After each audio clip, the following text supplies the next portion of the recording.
बिस्मिल्लाहिर्रहमानिर्रहीम। अस्सलाम वालेकुम, good morning and welcome to morning with Jugal. आज का प्रोग्राम मैं खती से पाक से शुरू करना चाहूंगी कि एक दूसरे को तोहफे दिया करो, इससे मोहब्बत बढ़ती है। अब बर्थडे हो, वेडिंग हो, एनिवर्सरी हो, कोई भी स्पेशल ओकेजन हो, कोई अवार्ड मिले, उस पे अक्सर लोग गिफ्ट देते हैं, या फिर अगर बच्चे की प्रमोशन हो जाए तो उस पे गिफ्ट मिलते हैं। तोहफा देना तो एक हमारी सोसाइटी की बड़ी जरूरी चीज समझी जाती है, बल्कि पूरी दुनिया में गिफ्ट दिए जाते हैं, एक्सचेंज किए जाते हैं। जब क्रिसमस का मौका हो तो हमारे क्रिश्चियन भाई बहन आपस में गिफ्ट एक्सचेंज करते हैं। ईद के मौके पे भी अगर ईदी नहीं देनी तो डेफिनेटली ईद के गिफ्ट जरूर दिए जाते हैं। और स्पेशली जो गिफ्ट एक्सचेंज होते हैं वो माँ बाप अपने बच्चों के साथ करते हैं, एंड मोर देन दैट मियाँ बीवी एक दूसरे के साथ करते हैं। लेकिन आजकल की महंगाई के जमाने में और जिस किस्म की अफरा तफरी फैल गई है, गिफ्ट तो क्या, मेरे ख्याल से कार्ड भी देना बड़ा मुश्किल हो गया है। और अक्सर जहाँ पे प्यारे प्यारे गिफ्ट मिलते थे, जोड़ा मिल जाता था, इयररिंग्स मिल जाते थे, चूड़ियां मिल जाती थी, अब हस्बैंड का जवाब ये होता है कि सॉरी, आजकल तुम्हें पता है ना महंगाई कितनी बढ़ गई है, नेक्स्ट टाइम जरूर लेके दूंगा, जो अपनी जगह ठीक है। लेकिन आई थिंक एक बात जो लोग भूल जाते हैं वो ये है कि गिफ्ट जो भी हो, जैसा भी हो, होता तो हमेशा प्यारा ही है। क्योंकि जब आपको प्यार से, मोहब्बत से, चाहत से कोई गिफ्ट दिया जाए तो उसकी अप्रिसिएशन अपनी जगह होती है। लेकिन कभी कभी ऐसे गिफ्ट मिलते हैं जो लगता है कि मोहब्बत प्यार से नहीं दिए गए, शायद किसी गिले या शिकवे में या किसी नाराजगी में दिए गए हैं। जैसे कि मेरी एक सहेली है, उसका हस्बैंड उससे अक्सर कहता था वेट कम करो, वेट कम करो, वेट कम करो, वेट कम करो। वो बेचारी कोशिश तो करती रहती थी, नहीं कम होता था, तो उसकी सालगिरह पे उसको वर्जिश की एक मशीन ले दी। वो बेचारी इतना रोई, इतना रोई, इतना रोई, मियाँ से लड़ पड़ी, 4 दिन उससे बात नहीं की, मुझे फोन कर दिया कि आके समझाओ अपने भाई को। मैंने कहा क्या हुआ है? कहती इतना बदतमीज है कि मेरी सालगिरह पे मुझे उसने वर्जिश की मशीन दी है। इसको पता था मुझे जोड़ा चाहिए, इसको पता था कि मैंने जूते लेने थे, मैंने पता नहीं क्या क्या लेना था, और मुझे उससे वर्जिश की मशीन ले दी। मैंने भाई से पूछा तो उन्होंने कहा देखो, अब और किसी तरह मेरी बात नहीं मान रही थी, तो मैंने सोचा कि उसको एक्सरसाइज की मशीन ले देता हूँ तो उससे उसका फायदा होगा।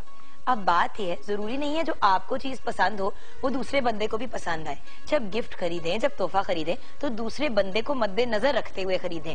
मतलब वो जो होता है ना कि कभी कभी लोग फॉर एग्जांपल परफ्यूम अक्सर खरीदते हैं, लेकिन अगर आपको ये नहीं पता कि किस किस्म की स्मेल दूसरे बंदे को पसंद है तो 99% चांस ये है कि वो गिफ्ट जो है वो किसी को आगे दे दिया जाएगा, बिकॉज आप उसको पसंद नहीं करते। तो जब किसी को गिफ्ट दें, एक तो मयारी देने की कोशिश करें, और अगर मयारी का मतलब महंगा नहीं होता, मयारी का मतलब हाई क्वालिटी का होता है। यानी कि अगर फूल भी ले तो अच्छे फूल लें, अच्छी क्वालिटी के लें, वो वाले गुलाब ना लें जिनके अंदर नीचे तिनके लगे होते हैं, क्योंकि जब आप उसको फूलों को फूलदान में डालेंगे तो वो एक दिन भी लास्ट नहीं करेंगे। तो कोई चीज देनी है, 12 गुलाब के फूल ना दें, एक अच्छी क्वालिटी का रोज दें, ताकि दूसरा बंदा उसको अप्रिशिएट भी करे और ज्यादा देर तक एंजॉय करे। बात होती है आपके एफर्ट की और आपके दिल की, एंड ऑफ कोर्स आप कितना को ये यूज करते हैं, यानी कि अपने ब्रेन को। अक्सर औकात खवातीन भी अपने हस्बैंड को अजीब से गिफ्ट दे देती है, जैसे कि अपने हस्बैंड को टाई गिफ्ट करना मेरे ख्याल से एक बड़ी फॉर्मल सी गिफ्ट है। ये इस किस्म का गिफ्ट है जो शायद आपको आपका कोई फ्रेंड दे दे या मे बी कोई बिजनेस कॉलीग दे दे। मतलब बीवी की तरफ से तो फिर ऐसा गिफ्ट होना चाहिए जो जेन्युइनली हस्बैंड की एक ख्वाहिश हो। जैसे कि अगर म्यूजिक बड़ा पसंद है तो उनको कोई सीडी बना के दें जो आपके हस्बैंड बड़े एंजॉय करते हैं, और वो मैक्सिमम मेरे ख्याल से 200-300 रुपीज आपको कॉस्ट करेगी, लेकिन उसकी अप्रिसिएशन जो है वो बहुत ज्यादा होगी। तो बात यह है कि चीज वो लें जो दूसरे बंदे को पसंद आए, वो चीज ना ले जो आपको पसंद आए। या फॉर एग्जांपल हस्बैंड को जिम की मेंबरशिप ले दी तो भी आपको वजन बहुत चढ़ा हुआ है, मतलब ये कोई गिफ्ट तो ना हुआ, ये तो जुल्म हो गया। मुझे याद है जो सबसे मीन गिफ्ट मुझे मिला था वो ये था कि मुझे याद है कि मैं 21 की थी और मेरी एक फ्रेंड ने मुझे जो है ना वो एंटी एजिंग की क्रीमों का एक किट दे दी, यानी कि वो जो होते हैं ना जिनसे आपके रिंकल्स और झुर्रियां नहीं पड़ती। मतलब 21 साल की हूँ, ये तुमने मुझे क्या गिफ्ट दी है? अभी की नहीं बात करी, ऑब्वियसली कुछ काफी अरसे की पहले की बात कर रही हूँ। मेरी 21st बर्थडे पे उसने मुझे एंटी एजिंग क्रीम दी, कहती है अब तुमने 20 एंटर कर दिए तो अपनी स्किन का ख्याल रखना चाहिए। मैं इतनी डिप्रेस्ड हुई, मैंने कहा मतलब अभी से उसने मुझे बुरा कर दिया। तो बात यह है कि गिफ्ट वो दे जिससे दूसरे बंदे के चेहरे पे मुस्कुराहट आए, डिप्रेशन ना हो। खैर आज हम लोगों की बुराई नहीं करना चाहते, लेकिन हम सबको कोई ना कोई ऐसा गिफ्ट जरूर मिला है जो हमें ज्यादा पसंद नहीं आया। हाँ, एक गिफ्ट जो मुझे अल्लाह ताला की तरफ से मिला जो बहुत ही हसीन और खूबसूरत गिफ्ट है और मेरी जिंदगी का सबसे बेस्ट गिफ्ट है, वो है मेरा बेटा जो 23 मार्च 2006 में पैदा हुआ। तो हमजा तो मेरे लिए अल्लाह मियाँ की तरफ से सबसे खूबसूरत और सबसे बेहतरीन गिफ्ट है जो अल्लाह मियाँ ने मुझे दिया। लेकिन आज हम डिस्कस करेंगे बेहतरीन गिफ्ट नहीं, वो गिफ्ट जो सबसे अजीब था। ऑब्वियसली मैं ये नहीं चाहती कि आप नाम लें कि किसने आपको दिया, बट ये जरूर बताएं कि आपको सबसे बुरा गिफ्ट कब मिला, और अगर शेयर करना चाहें तो ये भी बता दें कि किससे मिला। लेकिन आपको सबसे बुरा गिफ्ट क्या मिला कब मिला और किससे मिला, ये हमारे साथ अगर आप इंसिडेंट शेयर करें तो हम बहुत अप्रिशिएट करेंगे। राब्ते की इन्फॉर्मेशन 042992000628 पे कॉल कर सकते हैं, mj@ptv.com.pk पे ईमेल कर सकते हैं, www.facebook.com/morningwithjugan पे आप हमें फेसबुक पे ऐड कर सकते हैं, 21 Mahmud Ghaznavi road PTV central Lahore पे खतूत। एंड अगर आपने ट्विटर पे ज्वाइन करना है तो JUGGUNKAZIM पे ज्वाइन कर सकते हैं। और फेसबुक का जो मेरा ऑफिशियल पेज है वो है जुगन काजिम ऑफिशियल, सो www.facebook.com/जुगन काजिम ऑफिशियल पे आप मुझे ऐड कर सकते हैं। अच्छा व्यूअर्स, छोटी सी ब्रेक लेंगे, ब्रेक के बाद आप हमारे साथ शेयर करेंगे कि वो कौन सा गिफ्ट है जो आपको सबसे बुरा मिला था, कब मिला था, किससे मिला था। ये जरूर शेयर करें कि क्या मिला था, जरूरी नहीं है कि किससे मिला था। अगर आप शेयर नहीं करना चाहते, ऑब्वियसली हम नहीं चाहते आपकी किसी से लड़ाई हो जाए प्रोग्राम के through, but just for fun, for entertainment हमने आज का टॉपिक ये रखा है। उसके बाद आपकी मुलाकात होगी बहुत ही प्यारी सी शेफ मेजबीन से। हम आज बनाएंगे रूट वेजिटेबल्स का वीक हम मना रहे हैं, तो आज हमारे जो vegetable of the week of the day है वो है मूली। जी हाँ, हम मूली को बनाएंगे यानी कि टर्निप को, तो उसके बारे में जानेंगे, उसके फवायद क्या हैं और कौन सी डिशेस हम बना सकते हैं, क्योंकि वो भी आजकल इन सीजन है। एंड देन आपकी मुलाकात होगी डॉक्टर साहब से, जिनसे हम बात करेंगे बच्चों के हेल्थ से रिलेटेड। आजकल ऑफ कोर्स सीजन चेंज हो रहा है और बहुत से लोग लिख रहे हैं कि मौसम बदल रहा है, मौसम बदलने में कौन कौन सी चीजों का हमें ख्याल रखना चाहिए एंड बच्चों को किस तरह से बचाया जा सकता है। जैसे कि आप जानते हैं बहुत से लोगों को कंजेशन हुई भी है, खांसी हुआ हुआ है, जुकाम हुआ हुआ है, गले में वो जो खिचखिच होती है वो हो रही है, तो उसके बारे में हम बात करेंगे, जनरली लोगों से रिलेटेड एंड बच्चों से रिलेटेड। उसके बाद आज हम सारा दिन बेसिकली बच्चों की बात करेंगे, इसलिए क्योंकि आप लोगों ने ही रिसेंटली, बल्कि हमारी एक कॉलर ने भी बहुत रिक्वेस्ट की थी कि बच्चों के जो नफ्सियाती मसाइल हैं उन पे भी बात करनी चाहिए। तो आज हम बात करेंगे, जब माँ बाप एक बच्चे के साथ फेवरेटिज्म करते हैं या ज्यादा उसको फेवर देते हैं तो उससे बाकी बच्चों पे क्या असर पड़ता है, बच्चे जिद्दी क्यों हो जाते हैं, और बच्चे जब किसी प्रॉब्लम के थ्रू गुजर रहे होते हैं तो उसको हल कैसे करना चाहिए। क्योंकि अक्सर बच्चे बात नहीं करते या डिस्कस नहीं करते और बस अपसेट हो जाते हैं, या लगता है कि डिप्रेस्ड है, या तंग करना शुरू कर देते हैं, या पढ़ाई में सफर करना शुरू कर जाते हैं। तो आज हम ये बातें करेंगे, बट हमारा मेन टॉपिक होगा बच्चों के साथ फेवरेटिज्म, यानी जो एक बच्चे को फेवर ज्यादा मिलती है। ये सब कुछ होगा ब्रेक के बाद। मिलते हैं फेसबुक के सेगमेंट में।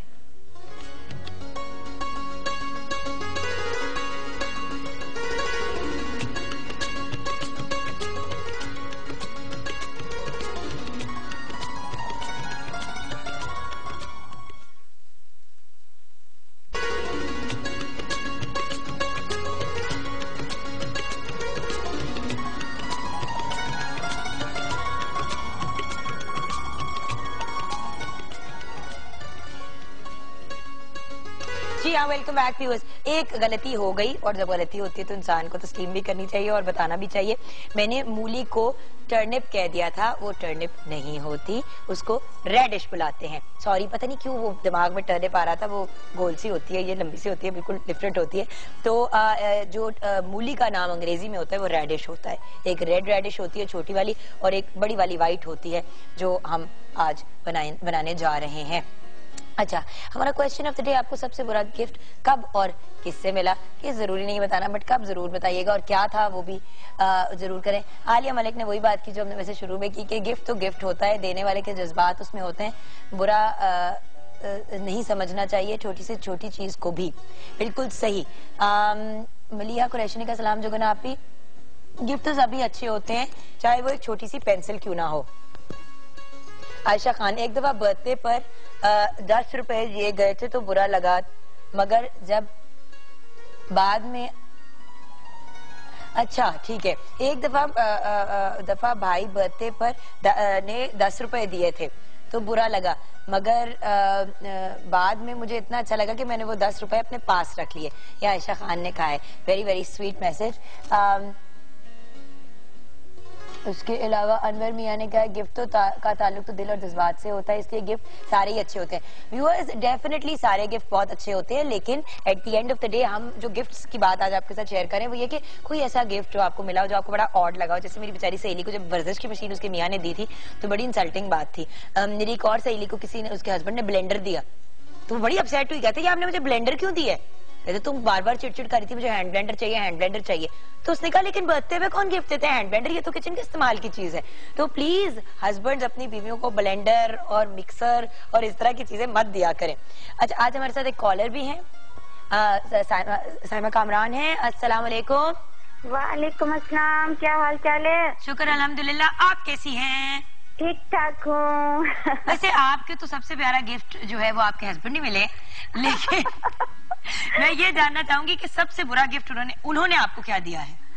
उन्होंने मुझे जनाब, अभी हमारे ऐसी एनिवर्सरी होती है जब उन्होंने मुझे प्रपोज किया था, तो वो 15 दिसंबर है। अच्छा, तो प्रपोज की भी अलग एनिवर्सरी है? हाँ जी। तो उन्होंने मुझे कालीन दे दिया यार। कालीन? ये वही वाली बात है जो मैं भी ऑनर आपसे बात करने से पहले कहती कि ब्लेंडर दे दिया तोहफे में। जी हाँ बिल्कुल। अब देखो वो तो ड्राइंग रूम में रखा हुआ है यार, मेहमान उसको एंजॉय करेंगे, मैं करूंगी। तो मुझे बड़ा दुख हुआ, मैंने कहा यार इतना महंगा कालीन मुझे कोई सेट वेट ही दिलवा देते। क्यों? तो बस ऐसे ही था। तो कालीन पता है मर्दों को लगता है कि क्योंकि अगर हम किसी चीज की डिमांड करें या कह रहे हैं कि हमें फलां चीज चाहिए तो हमें वो गिफ्ट के तौर पे चाहिए, वो तो घर की जरूरत की चीज है। हाँ, जैसे कि कालीन। बिल्कुल। अब देखो ना, वो तो मैं तो ये मैंने कहा ये तो अलग वो बजट पे है भाई, ये कोई तोहफे के बजट पे तो नहीं आता। कहते नहीं तुम्हें पसंद था, तुम इतने दिनों से कह रही थी कि देखो ये कालीन कितना अच्छा लगता है, आते जाते तुम मुझे दुकान पे दिखाया करती थी, अब मैं तुम्हें लेके दे दी और तुम्हें ऐसा लग रहा है। मैंने कहा वाह, अब मैं इस कालीन पे बैठ गई कि अपनी एनिवर्सरी मनाऊं। हाँ। कालीन पे बैठ के एनिवर्सरी पिकनिक करें। अच्छा, तो यानी कि फिर अगली एनिवर्सरी पे आपको, वैसे तो आप मुझे लग रहा है कि आप हर ओकेजन को मनाती हैं, क्योंकि प्रपोज वाली एनिवर्सरी, फिर एक निकाह वाली एनिवर्सरी होगी, फिर वलीमे वाली एक एनिवर्सरी होगी, फिर बर्थडे होगी, फिर बच्चों मुझे तो लग रहा है कि कुछ इस किस्म की एक्टिविटीज ऐसे ही होते रहते हैं। अभी हम तो अपनी माहगिरा भी मनाते हैं। माहगिरा वो होती है कि जनाब हमारी 20 मार्च को शादी हुई थी, तो हम हर महीने की 20 तारीख को बाहर डिनर करते हैं। That's so funny, क्योंकि मैं फैसल को कहती हूँ कि मेरी बर्थडे तो 7 जनवरी को है, लेकिन हर 7 तारीख को मेरी अनबर्थडे होती है। हाँ बिल्कुल। अनबर्थडे ना, तो 7 तारीख को मैं उसको भी डिमांड करती हूँ कि कुछ ना कुछ मुझे मिलना चाहिए। कहता है जुगन ये सिर्फ तुम्हारे तरीके और हरबे हैं अपने गिफ्ट निकालने के, ठीक है, और मैं बेवकूफ नहीं हूँ। अब जाहिर इतने अक्लमंद आदमी से जब बंदा शादी करे लॉयर से, तो फिर ये मसाइल तो होते ही हैं। तो कहते हैं कि मुझे पता है कि तुम चलाकियां मेरे साथ मार रही हो, कुछ नहीं मिलना तुम्हें किसी भी 7 तारीख को बर्थडे के अलावा। अच्छा आते हैं, आज आपने हमें कुछ सुनाना है गिफ्ट से रिलेटेड। गिफ्ट से रिलेटेड भी है एक मेरा, और एक और चीज भी सुनाऊंगी मैं तुम्हें।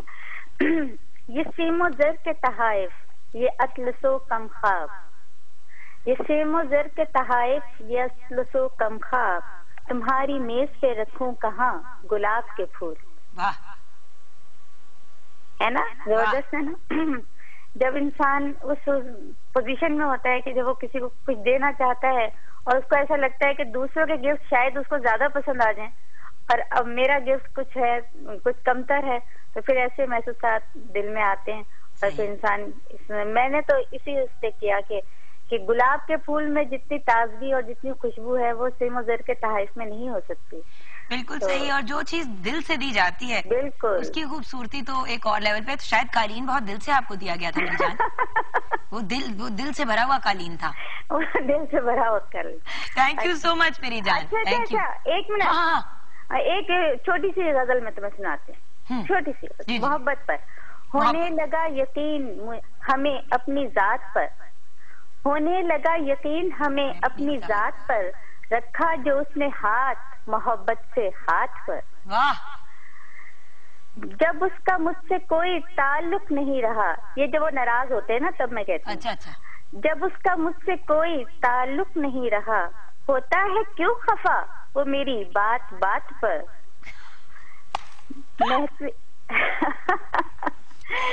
ये हर घर की कहानी है। अच्छा। महफिल में जानबूझ के ना आशना रहे, महफिल में जानबूझ के ना आशना रहे, कुर्बान जाऊं आपकी इस एहतियात पर। वाह। हैरत ही क्या जो भर गई दामन में चाहते, हैरत ही क्या जो भर गई दामन में चाहते, कुछ कर्ज हम भी रखते थे अपनी हयात पर। कैसा? वाह। बहुत शुक्रिया, तुमने मुझे कॉल पे लिया, बहुत अच्छा लगा। मेरी जान, हमारा तो कमाई तो कोशिश तो थी डेली आपको कॉल पे ले लें, लेकिन एक लिमिट होती है ना कॉल पे भी लेने की। But thank you so much मेरी जान। Thank you. ओके।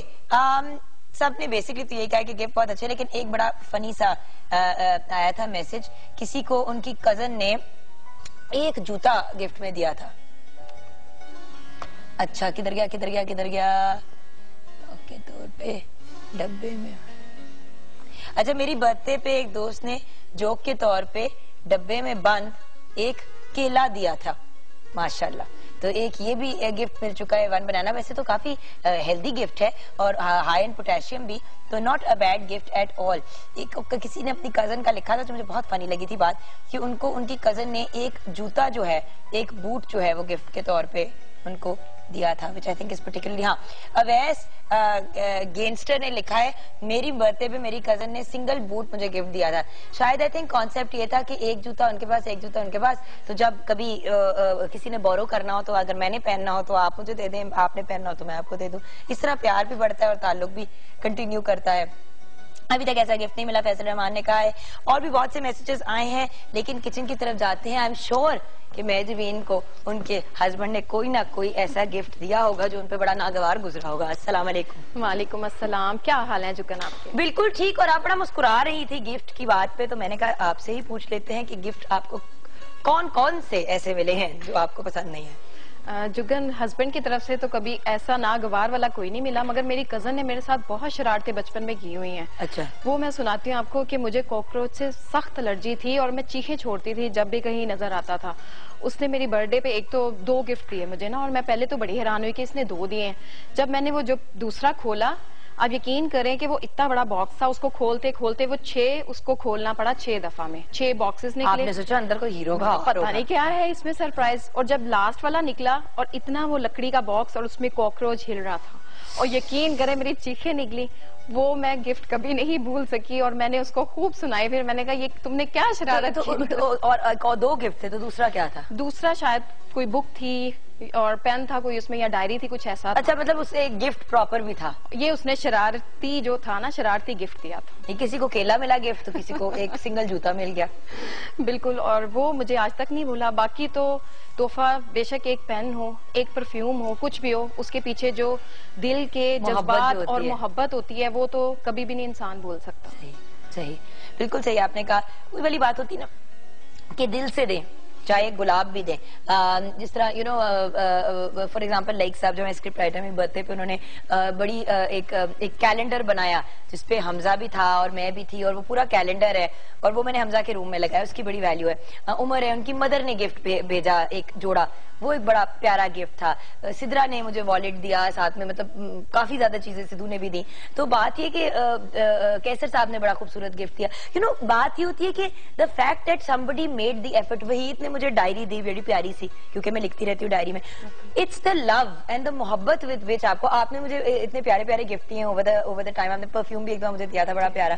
पता है, जो द फैक्ट दैट किसी ने आपके बारे में इतना सोचा और इतना एफर्ट किया और अपने बिजी स्केड्यूल में से टाइम निकाल के आपके लिए कुछ लेने के लिए गए, केक काटा, मोहब्बत, मतलब ये चीजें ही होती हैं। जहर तो उन्होंने दुनिया में ही जाना है, लेकिन उससे पता चल आप बड़ा इंपॉर्टेंट फील करते हो। बिल्कुल ऐसे ही है। बल्कि लास्ट जो मेरी बर्थडे थी, मुझे याद है आपने बहुत अच्छी तरह मेरे यहाँ पे सारी वो सेलिब्रेट की थी, और वो मैं कभी भी नहीं भूलूंगी जुगन। मेरी जान, हम सारे एक फैमिली हैं, एक टीम है।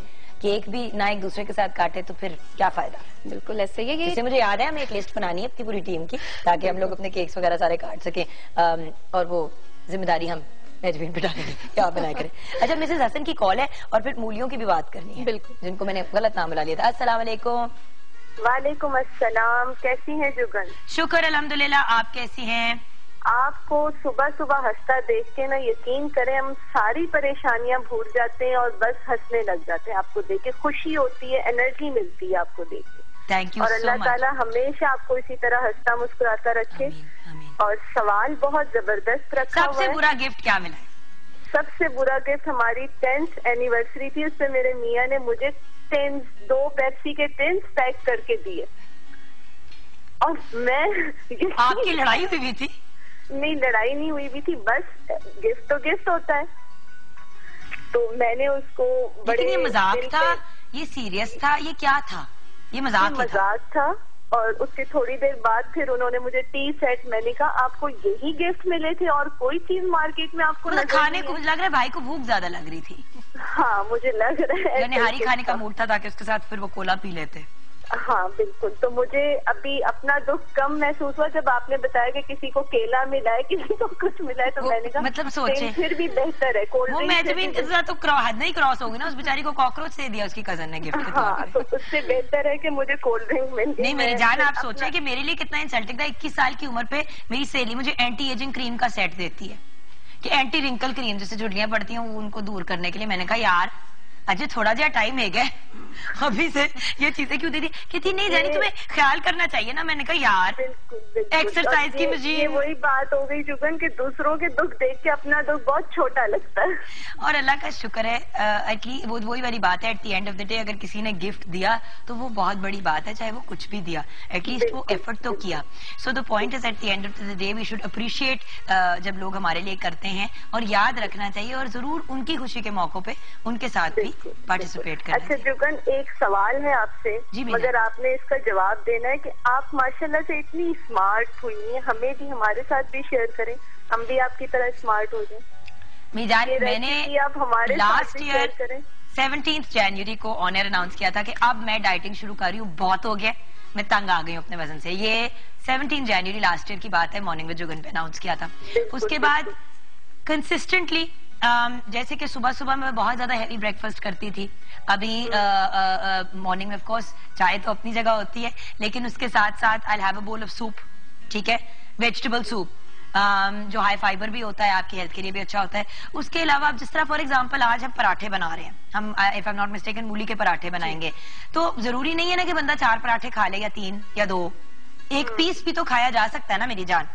बात है हाथ हौला रखने की, थोड़ा कम खाने की, क्वांटिटी खाने की कम करने की। यही रेसिपी आपसे लेनी थी ये, और उसके साथ साथ एक्सरसाइज माय डार्लिंग। वर्जिश के बगैर तो ये सब कुछ एफर्टलेस है, क्योंकि बॉडी को जो है टोन्ड रखने के लिए exercise is very important. So exercise और अपनी हेल्दी डाइट रखें और कम मिकदार में खाएं, मगर खाएं जरूर। फ्रूट्स वेजिटेबल्स ज्यादा लें, fresh, it's the best thing to do. आप क्या कहेंगी मेजबीन, हेल्दी डाइट में आप क्या कहेंगी? चिकन बिल्कुल सैलेड तो छोड़ना नहीं चाहिए, सैलेड तो आपको लेना चाहिए लाजमी। दोपहर में एक बॉल भी आप ले लो, आपको वो फिल कर देता है। उसके साथ आप बेशक एक बारबेक्यू या कोई वो स्टीम किया हुआ चिकन का पीस भी ले लो। और अगर रोटी तो आप बिल्कुल छोड़ दो, चावल छोड़ दो, ब्राउन ब्रेड अगर आप नहीं पेट आपका फिल होता तो ब्राउन ब्रेड एक ये वाली चीजें। अच्छा आपने कुछ पूछना था मेजबीन से? ना वो होता है कि जैसे गुजारा नहीं होता रोटी के बगैर, रोटी और चावल के बगैर। देन आप ऐसा करें, अगर आपका बिल्कुल भी नहीं होता तो देन हैव हाफ अ रोटी और वो दोपहर को खाएं। रात को आपने कार्बोहाइड्रेट नहीं लेना। 7 बजे के बाद कोशिश करें कि आप ना लें। मैं अपना आपको बता रही हूँ जो मेरे लिए वर्क की थी चीज, जरूरी नहीं, I am not a doctor और मैं उस तरह से नहीं। बट आपने मेजबीन से भी कुछ पूछना था मेरी जान। अच्छा मेजबीन से ये पूछना है, मेजबीन ये जो KNN's के हम जो नगेट्स वगैरह लेते हैं तो उस तरह घर में नहीं बनते, ये क्या बच्चे फिर शौक से नहीं खाते? इसके लिए अगर कोई आप अच्छी रेसिपी हमें बता दें तो बच्चे जरा, क्योंकि मार्केट से बच्चों को होता है कि बस यही वाले खाने हैं, हमने घर के बने हुए नहीं खाने। तो अगर कोई रेसिपी आप नगेट्स की शेयर करें हमारे साथ। अच्छा बिल्कुल, बल्कि you given us a great idea. हम करते हैं कि नेक्स्ट वीक थीम ही ये रखते हैं कि वो चीजें जो मार्केट में मिलती हैं, जैसे कि क्रिस्पी चिकन के बर्गर्स होते हैं, मैं नाम नहीं ले सकती इन चीजों के, या नगेट्स हो गए या क्रॉकेट्स हो गए, तो वो सब चीजें जो हमें मार्केट में मिलती हैं जो आप घर पे बना सकते हैं, जो हेल्दी भी हों and at the same time घर पे साफ सुथरी और इतनी महंगी भी ना हो। बिल्कुल यही है नेक्स्ट वीक, बल्कि अच्छा इन्होंने आइडिया दे दिया है तो जुगन वाकई हम ये नेक्स्ट वीक रख लेते हैं। होममेड स्नैक्स का जो हम रख लेते हैं कि जो यू नो फॉर एग्जांपल हम मार्केट से जो चीजें उठाते हैं बहुत एक्सपेंसिव होती हैं और घर में आप चेन से हमें जो खाने मिलते हैं, बर्गर मिलते और हैं, घर में सस्ते बहुत पड़ जाती हैं वो चीजें। सही। अच्छा आ जाते हैं आज की रेसिपीज की तरफ। आज हम मूली की बात कर रहे हैं जी। और मूली किडनीज और ब्लैडर के लिए इनकी सफाई करती है। लिवर की खराबी की सूरत में मूली का इस्तेमाल बहुत फायदेमंद होता है। ये दांतों और हड्डियों को मजबूत बनाती है, मोटापा कम करती है, भूख बढ़ाती है और पेट के तमाम बीमारियों को दूर करती है। इसके जो पत्ते हैं वो बहुत फायदेमंद हैं। इनका जूस पीने से कहते हैं कि हेपेटाइटिस खत्म हो जाता है। तो ये कुछ जो कॉमन बिलीव्स हैं वो है जी। आज हम 2 चीजें बना रहे हैं जुगन। मूली का जाहिर अब सीजन है, मूली सिर्फ ये होता है कि सैलेड में यूज की जाती है, मगर मूली के पराठे बहुत मजे के लगते हैं। सीजन में जब ये आती है इसका फ्लेवर बहुत अच्छा होता है, कड़वी नहीं होती। वरना अमूमन लोग ये शिकायत करते हैं कि बहुत कड़वी है, हमसे नहीं हजम हो रही या खाई नहीं जाती। आजकल सीजन में है, कड़वी भी नहीं है, बहुत अच्छा इसका टेस्ट है मूली के पराठे। और दूसरे हम जो बना रहे हैं वो ग्रेवी वाला इसका सालन, जो मूलियां पालक, हर घर में वो बनता है सीजन में और बहुत वो खुशबू फैलती है फिर घर में। आज हम यहाँ पे बना रहे हैं ये दोनों चीजें। अच्छा सबसे पहले जो है मूलियां पालक बनाने के लिए पालक इसमें 1 किलो बॉईल कर लेंगे। उसके अलावा इसमें मूली 2 अदद, प्याज इसमें 1 अदद, अदरक लहसुन पेस्ट 1 खाने का चम्मच, टमाटर 2 अदद, दही आधा कप, नमक हस्बे जायका, सुर्ख मिर्च पिसी हुई 1 खाने का चम्मच, जीरा 1 चाय का चम्मच, हल्दी क्वार्टर चम्मच, धनिया पिसा हुआ 1 चम्मच, हरी मिर्चें 4 अदद और ऑयल इसमें 2 खाने के चम्मच है। पालक हमने बॉईल कर ली और मूली भी जो है स्लाइस कट करके बॉईल कर लें। बेशक इसको हम डाइस कट भी कर सकते हैं या आप मूली और पालक को दोनों को इकट्ठा बॉईल कर लें। उसके बाद है कि इसको मैंने पानी निचोड़ लिया। पालक में हल्का सा उसका जो है ज़ाहिर सारी आयरन टाइम एक ही है दोनों का सेम है जुगन। बहुत ज्यादा पालक को हम लोग करते हैं, पालक को ऊपर चढ़ा के आधा घंटा छोड़ देते हैं, उसकी सारी जो आयरन है वो तो वेस्ट हो गई।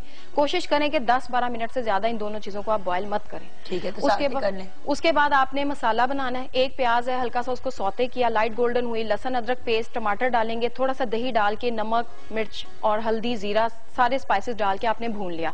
उसके बाद मूली और पालक बॉयल की हुई दोनों उसमें डालेंगे और उसको हम कवर करके छोड़ देंगे 15-20 मिनट, आधा घंटा, जितना आप इसको, यानी बहुत ज्यादा पकाने की जरूरत नहीं क्योंकि वैसे ही ऑलरेडी ये पहले बॉयल है। 15 मिनट आप इसको कवर करेंगे और ये आपकी जो है ग्रेवी रेडी अच्छी हो जाएगी। उसके बाद आपने इसमें सब्ज मिर्चें डाली और इसको हम गरम गरम नान के साथ या पराठों के साथ सर्व करेंगे। Okay, great. And what about our मूली का पराठास? जो मूली के पराठे मुझे बड़े पसंद है और ऑब्वियसली जब कंपटीशन आता है तो आलू के पराठे जीत जाते हैं, लेकिन मूली के पराठे भी बड़े लजीज होते हैं। बिल्कुल, मूली के पराठे बनाने के लिए मूली 1 किलो, उसको अच्छी तरह धो के साफ करके आपने कद्दूकश कर लेना है। नमक हस्बे जायका इसमें सुर्ख मिर्च 2 चाय के चम्मच, जीरा इसमें 1 चम्मच, साबुत धनिया 2 चम्मच, अनारदाना 2 चम्मच है, हरी मिर्चें इसमें 4 अदद, हरा धनिया हस्बे जरूरत। इसका जो हम आटा गूंदेंगे उसमें मैदा होगा 2 कप, आटा उसमें होगा आधा कप और घी फ्राई करने के लिए हस्बे जरूरत। मैदा आटा मिक्स करके आपने थोड़ा सा उसमें नमक डाला, पानी के साथ गूंद के थोड़ी देर छोड़ दिया और उसके छोटे छोटे हम पेड़े बना लेंगे।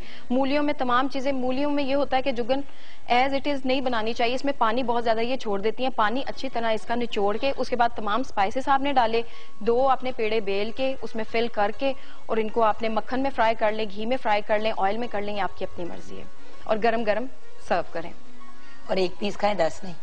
बिल्कुल। चले, हम एक छोटी सी ब्रेक की तरफ जाते हैं, मगर ब्रेक पे जाने से पहले अपना बिजनेस करने की ख्वाहिश अपने दिलों में रखने वाले पढ़े लिखे नौजवान अपने कारोबार के लिए बिजनेस प्लान तैयार कर सकते हैं, क्योंकि प्राइम मिनिस्टर मियां नवाज शरीफ ने नौजवानों के लिए youth business loan scheme launch कर दी है। प्राइम मिनिस्टर मियां नवाज शरीफ की यूथ बिजनेस लोन स्कीम से पाकिस्तान का हर नौजवान फायदा उठा सकता है और लाखों नौजवान इससे फायदा उठाएंगे। 20 लाख तक का लोन आप हासिल कर सकते हैं। 100 अरब यानी कि 100 बिलियन रुपए की स्कीम इसके लिए ये लॉन्च की गई है और कर्जे के लिए आपकी वापसी की मुद्दत 7 साल है। 50% कोटा खवातीन के लिए रखा गया है और माजूरों के लिए 4% और शोधा की फैमिलीज के लिए 5%। 21 से 45 यानी कि 21 to 45 एज ग्रुप है जिसके अंदर जिनको नौजवान कंसिडर किया जाता है, which is very nice. Banks ने स्पेशल ऑर्डर जारी किया है कि बैंक्स को स्पेशल ऑर्डर जारी किया गया है कि 15 दिनों के अंदर इसको प्रोसेस करना है। नेशनल बैंक और फर्स्ट वुमेन बैंक से आप रब्ता कर सकते हैं। लोन के लिए लाजमी नहीं कि आप सिर्फ बेरोजगार हों, अगर आपके पास जॉब भी है तो आप फिर भी अप्लाई कर सकते हैं। एंड ऑफ कोर्स एजुकेटेड नौजवानों को तरजीह दी जाएगी, ज्यादा उनको कंसिडर किया जाएगा। इस प्रोग्राम की खास बात इसका मेरिट और शफाफियत होगी और सूबों के लिए कोई स्पेशल कोटा नहीं रखा गया। जैसे कि आप जानते हैं पाकिस्तान के जो हमारे लेजेंड आर्टिस्ट हैं और लेजेंड पर्सनालिटीज हैं उनको हम हमेशा ट्रिब्यूट पेश करते हैं Pakistan television network, specially on morning with Jugan. तो आज पाकिस्तान की renowned film and TV actress Tamanna Begum की 2nd डेथ एनिवर्सरी है। आपने वैसे तो बहुत से किरदार निभाए और बड़ी खूबसूरती से निभाए, लेकिन आप अपनी डायलॉग डिलीवरी के लिए बहुत वेल नोन थी और उसके अलावा नेगेटिव किरदार जो है वो बहुत खूबसूरती से अदा करती थी। लेजेंड एक्ट्रेस तमन्ना बेगम को ट्रिब्यूट पेश करने के लिए हमने एक पैकेज तैयार किया है, वो देखते हैं और जाते हैं ब्रेक की तरफ।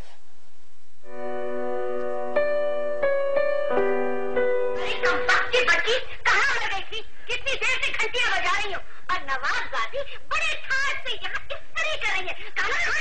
क्या नहीं चाची माँ, आप भूल रही हैं, घंटी तो कल से खराब है। तूने जानबूझकर खराब की होगी, ना घंटी बजेगी ना तू आएगी, है ना?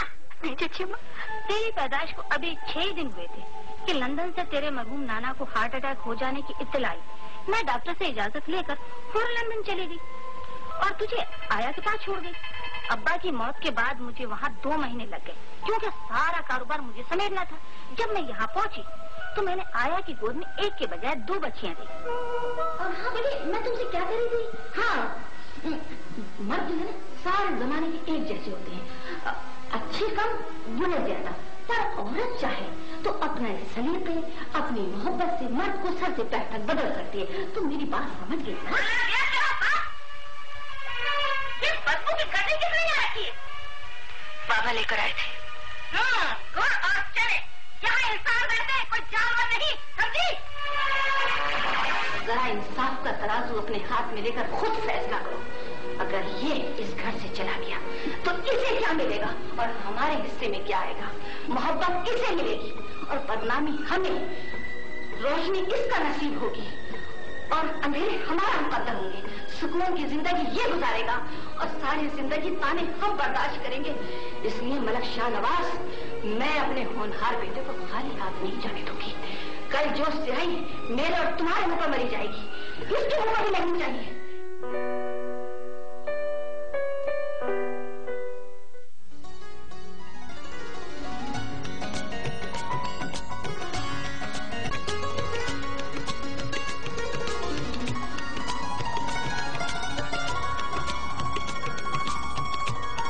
Welcome back from the break viewers. आज हमने सोचा कि हम अपना डे डेडिकेट करते हैं बच्चों को, बिकॉज हमारे बच्चे जो हैं वो हमारा फ्यूचर हैं।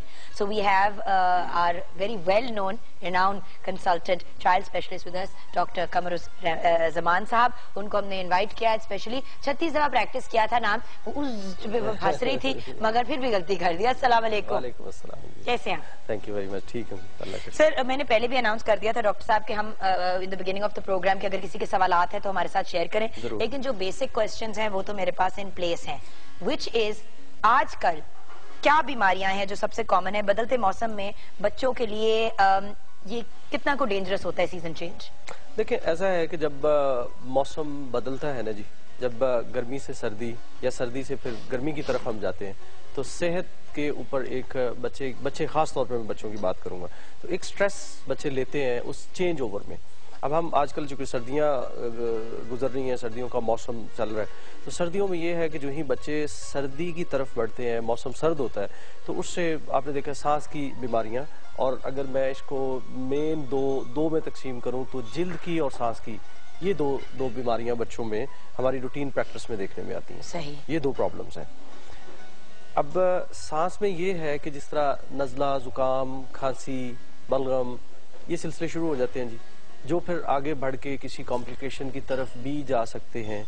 आल्दो अगर ये लिमिटेड रहें तो ये किसी डर की बात नहीं, रूटीन की बीमारियां हैं, लेकिन इनको एहतियात इस वजह से करना जरूरी है कि वो बच्चा है, उसके लिए शायद वो आपको मुज़ाहिर लग रहा है बड़ी छोटी सी बात है, लेकिन बच्चे की सेहत के एतबार से वो एक अहम बात है। लेकिन डॉक्टर साहब, दमे की बीमारी जी जो बच्चों में बहुत कॉमन हो गई है, वो तो कोई हल्की चीज तो नहीं। उसमें मैं अर्ज करूँ जी, जो दमे का मामला है ना जी, दमा, और वो इस सीजन में ज्यादा नहीं खराब होता? जी बिल्कुल। उसमें ये है कि जो दमा है ना जी, उसके कुछ उसको ट्रिगर करने वाले कुछ इरिटेंट्स हैं, जिससे दमा ये अगर है, बेसिकली तो ये टेंडेंसी होती है पहले बच्चे के अंदर, वो वाला एलिमेंट है जिसको आप दमा कह रहे हैं। इसको आप आम लोगों की समझ के लिए मैं ये कह लूं कि जैसे अंदरूनी एलर्जी, सांस की नालियों की एलर्जी है। ओके। अब एलर्जिक जो जगह है, वहां पे जब ये मौसम बदलता है, ठंड होती है, तो उससे फिर सांस की नालियों में एलर्जी है, वो सिकुड़ जाती है, उनका जो रास्ता है, जो डायमीटर है, वो छोटा हो जाता है, वो सीटियों वाली सांस, सीटी की आवाज आने लग जाती है, जिसको वीज कहते हैं। तो ये ऐसे तमाम बच्चे, वो यकीनन माँ बाप को पहले से ही कुछ अंदाजा होता है कि हमारे बच्चे में ऐसी एपिसोड पहले गुजर चुकी है, तो उन्हें और ज्यादा एहतियात की जरूरत है, क्योंकि अगर इस बच्चे को एहतियात नहीं मिलेगी तो उसकी सांस ज्यादा खराब हो सकती है। और ये आपने बिल्कुल सही कहा कि ये छोटी बात नहीं है, ये बहुत बड़ा प्रॉब्लम हो जाता है बसा औकात। और फिर ये होता है कि आप ये सोचें, जैसे आपकी व्यूअरशिप बहुत रिमोट एरियाज में भी है, तो मैं अपने उन बहन भाइयों के लिए खास तौर पे कहूंगा कि आप ये जरूर सोचें, दिन का वक्त है, आपके बच्चे को ये प्रॉब्लम शुरू हो गया है, तो ये ज़हन में रखें कि रात भी आनी है। और वो रात आपके बच्चे की बीमारी के एतबार से, जिस बीमारी का आप जिक्र कर रही हैं, दमे के हवाले से मैं कह रहा हूँ, तो उसके लिए फिर बड़ा मुश्किल होगा। रात आपके लिए भी, आप रात में कहाँ मूव करेंगे, आपकी ट्रांसपोर्ट के इश्यूज हैं, बच्चे को हॉस्पिटलाइज कैसे करेंगे, डॉक्टर मिलेंगे नहीं मिलेंगे। तो ये आपने बहुत बहुत इंपॉर्टेंट बात की तरफ इशारा किया कि वालिदैन जिनको ये अंदाजा हो कि उनके बच्चे को ये प्रॉब्लम है, उन्हें बहुत ज्यादा केयरफुल रहना चाहिए। हमजा को एक्चुअली एलर्जीज है ना, और he is not asthmatic but he उसको ब्रीदिंग के रात को फॉर एग्जांपल वो सांस लेते लेते उसका सांस अड़ता है, ये वो, क्योंकि वही वाला इश्यू नाड़ियों से गड़ेगा। और यही बात उनके मेरे बेटे के पीडियाट्रिशियन ने समझाई थी मुझे कि भाई तुम इसको जब भी सीजन चेंज होने लगे उससे पहले ही एंटी एलर्जी पे डाल दो। Prevention is better than cure. Prevention is better than cure. हम वालिदैन को यही कहते हैं जी। मेरा जो वक्त पाकिस्तान से बाहर गुजरा जिन मुल्कों में, मैंने वहाँ देखा है कि लोगों का मेन स्ट्रेस, अब तो माशाल्लाह हमारे यहाँ भी गवर्नमेंट ने बहुत ज्यादा इस बात को टेकअप किया हुआ है और बहुत एफर्ट कर रहे हैं कि प्रिवेंशन की तरफ वालिदैन को भी लेके आए। प्रिवेंशन करना हमारी अव्वलीन जिम्मेदारी है हर तरह से। उसमें बच्चे का भी सुख है, उसमें वालिदैन का भी सुख है, उसमें मुल्क का भी सुख है, उसमें आपकी फाइनेंस का भी बचत है, उसमें आपकी ज़हनी कोफ्त भी कम है, और मतलब इट्स समथिंग ब्यूटीफुली मैनेज्ड अगर आप प्रिवेंट करते हैं। तो प्रिवेंशन की अगर बात करें तो सबसे पहले उसी को फिर आप कंप्लीट कर लेते हैं।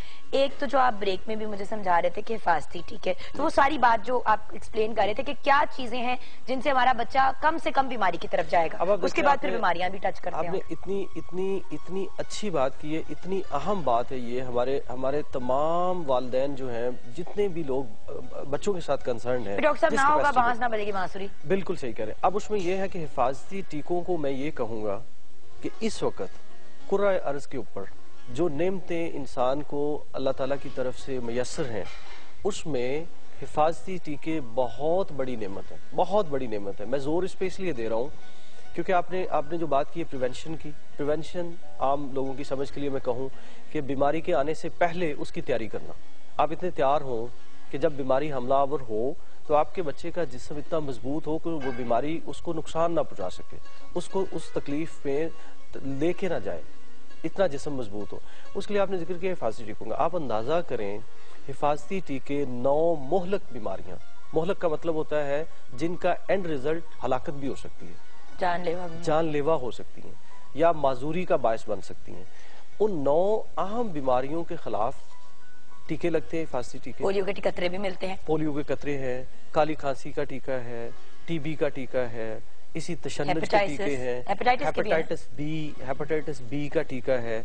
और आपको हैरत होगी कि डीपीटी है, ये डिफ्थीरिया, पेर्टुसिस, टेटनस, ये 3 का वो हो गया जी। हेपेटाइटिस का है। फिर आप देखें कि कुछ अरसा पहले तक ही एक टीका था जो प्राइवेट कमर्शियल्स में आता था कि जी जाके उसका पता करें, लगवाएं। वो था गर्दन तोड़ बुखार के खिलाफ और नमूनिया के खिलाफ। अब मैं नाम तो उसका यहाँ नहीं प्रमोट कर सकता, लेकिन आप अंदाजा करें कि वो कॉस्टली था और कॉस्ट वाज 6,000, 5,000, 6,000 रुपए का वो टीका था जी। आप क्या कहेंगी इसके बारे में कि वो 5-6 हजार का टीका भी अब गवर्नमेंट ऑफ पाकिस्तान आपको फ्री दे रही है, किसी को फ्री दे रही है। और आप उस टोटल पैकेज को देखें।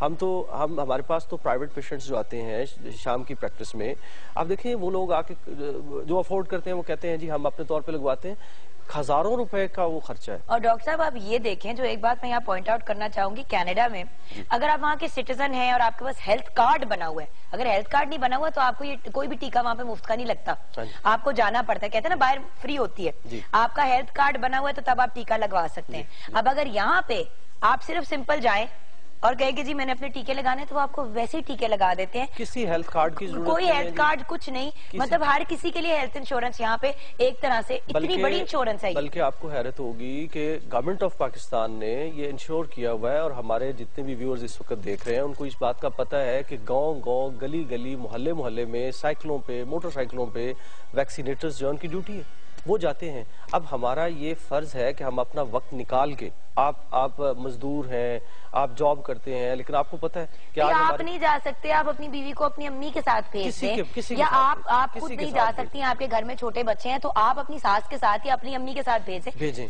ये जो आप अपना चले और कुछ नहीं तो जो खर्चा अपना फ्यूचर के लिए बचा रहे हैं, क्योंकि कल को बच्चे को कोई भी ऐसी वैसी अल्लाह माफी दे, कल अल्लाह हर किसी के बच्चों को अफ़ज़ो-मान में रखे, आमीन। लेकिन ध्यान तो रखना हमारा फर्ज है, बहुत जरूरी। और ध्यान में देखें, ध्यान जहाँ ये है ना जी कि आप बच्चे से प्यार कर रहे हैं, बच्चे को पैसे दे रहे हैं। बच्चों का डॉक्टर होते हुए मैं ये समझता हूँ कि इसलिए बहुत बड़ा आपका जो आपका मैं देख रहा था, सुन रहा था शो सुबह, आप जो तोहफा कह रहे हैं, छोटा बच्चा है उसके तोहफे बहुत सारे हैं, उनमें एक बहुत कीमती तोहफा बच्चे के हिफाजती टीके हैं। अगर आप उसे हिफाजती टीके लगवा देते हैं तो आप सोचें हजारों रुपए के वो टीके हैं जो आपको मुफ्त मिल रहे हैं, मुफ्त गवर्नमेंट ऑफ पाकिस्तान दे रही है। आप जब जाते हैं किसी सिफारिश की जरूरत नहीं, किसी हेल्थ इंश्योरेंस कार्ड की जरूरत नहीं, आपका वैक्सीनेटर आपको वेलकम करता है, आपको टीका लगाता है, आपके बच्चे को कतरे पिलाता है, 9 खतरनाक बीमारियों से आपका बच्चा महफूज हो जाता है। और उनमें एक मौसम के एतबार से हम बात कर रहे थे, उनमें से एक टीका जो है वो निमोनिया के खिलाफ है, जिसकी कीमत 6000 है बाजार में, और वो मुफ्त मिल रहा है। अच्छा, अब निमोनिया की अगर हम बात कर ही रहे हैं तो let's come to the thing, because I think इतना तो अब आप लोगों को पॉइंट अक्रॉस हो गया होगा व्यूअर्स के, खुदा का वास्ता है, मैं हाथ जोड़ रही हूँ, अपने लिए भी आसानी पैदा करें, अपनी औलाद के लिए भी आसानी पैदा करें, ये हमारा फ्यूचर है हमारे मुल्क का, ये आपकी आगे की पूछते हैं, you need to take care of them. और याद रखिएगा आज के जमाने में भी अगर किसी के बच्चे को पोलियो डायग्नोज होता है तो ये बड़े दुख की बात है, पूरी दुनिया में एरेडिकेट हो गया और हम अभी तक एरेडिकेट करने की कोशिश कर रहे हैं और लोग पिलवाते ही नहीं है कतरे। लेकिन खैर आते हैं निमोनिया की तरफ। डॉक्टर साहब आजकल एक तो हमने सांस की प्रॉब्लम डिस्कस कर ली, पहले से ही उसके साथ डील कर लेना चाहिए या मसला, तो क्या सिम्टम्स हैं जिनसे हमें पता चलता है कि बच्चा बीमार होने वाला है? जी कोई आप पता चल सकता है बीमार होने से पहले? अंदाजा इस तरह से है कि बच्चा ऐसी अल्लाह की मखलूक है जो अपने आप को रिजर्व नहीं करता, वो फ्रीली भागता है, दौड़ता है, खेलता है, खाता है, पीता है, बातचीत करता है। अब उसमें ये है कि अलामात के तौर पे अगर मैं बात करूं तो जब बच्चा आपका बीमार होता है तो सबसे पहले उसकी एक्टिविटी का ख्याल करें कि आपका बच्चा एक्टिव था, भाग दौड़ ठीक करता था, अब कुछ सुस्ता हो गया, कुछ उस तरह से अपनी एक्टिविटी नहीं कर रहा, स्कूल में उस तरह से उसकी एक्टिविटी नहीं है। फिर अहम बात यह है कि बच्चे जब बीमार होते हैं तो खाना पीना कम कर देते हैं।